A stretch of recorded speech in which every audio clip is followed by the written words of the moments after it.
These are some shots from the animated short film I'm making. If AI made this, maybe it would have been more perfect and finished faster, but I don't think the technicality of it all is very important. There's one thing that generative AI, no matter how advanced, cannot replicate. I only found it after 2 years of isolation in the army. I searched for inspiration for a new animation.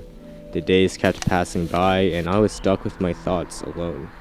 Then I got an idea. The truth is that up until now, I don't think I've ever directed an animation that I actually gave much intention or meaning to. This time was different. I was inspired from real life experiences. I actually wanted to express something myself and tell a compelling story. They say art is something you do for the sake of doing it, and I used to think that of the more technical aspects, such as drawing or 3D modeling and animation.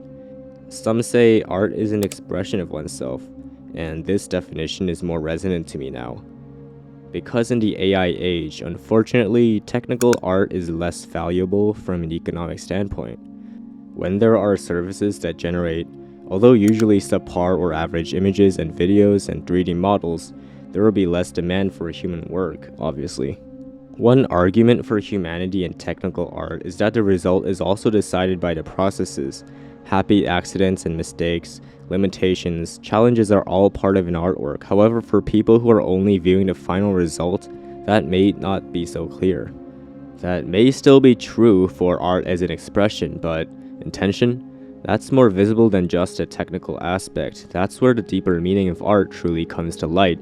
If art is merely a technical skill, then AI will inevitably replace us. If art is an expression of self, then AI can truly just be a tool. So, how would one make their expressions or artwork more valuable?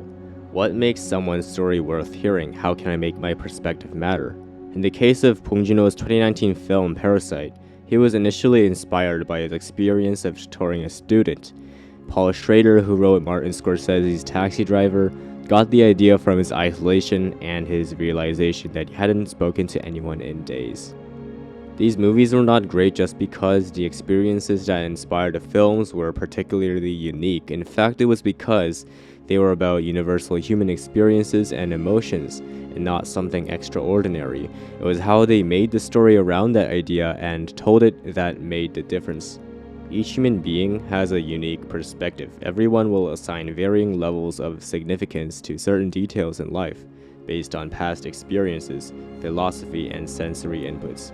Even if someone has gone through the same experience of tutoring a student like Bong Joon-ho, or isolation like Paul Schrader, could you say they would have made a movie as great as Parasite or Taxi Driver without the knowledge and unique perspective on cinema?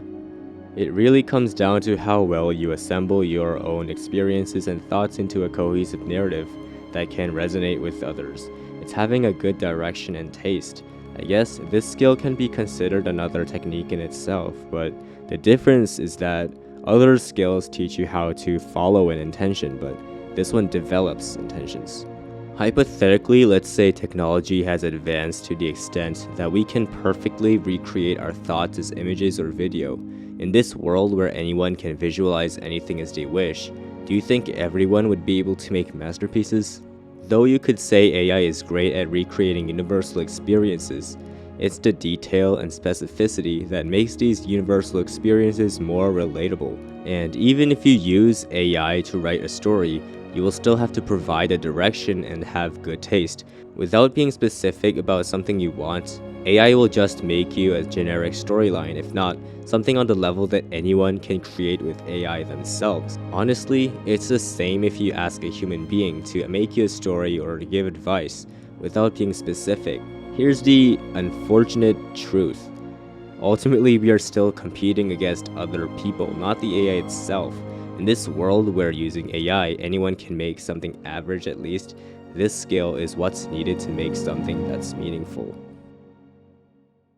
I'm no master at this skill myself, but I've learned from making my own animated short film, OGYGIA, an animation about a young man who ends up on an island and meets an estranged sculptor who carves living wood sculptures. While I wrote and storyboarded the original draft by myself, later I started using ChatGPT and Gemini to get feedback, find weak points, and find some ideas. But because I had a direction, I ended up rejecting many of its suggestions and actually got more ideas myself while reading and thinking about those suggestions. It's just like talking and getting feedback from real people, which of course I also did. I ended up not using most of their suggestions either, but the best way is to have someone who's very skilled in feedback and art, which is what I realized when I asked my professor for feedback. His understanding of the art was on another level compared to friends and acquaintances and LLMs, obviously. OGYGIA was assembled with intention and direction, my experience in the army and life and perspective. And that is what I meant when I said you would understand what it is that AI still cannot replicate.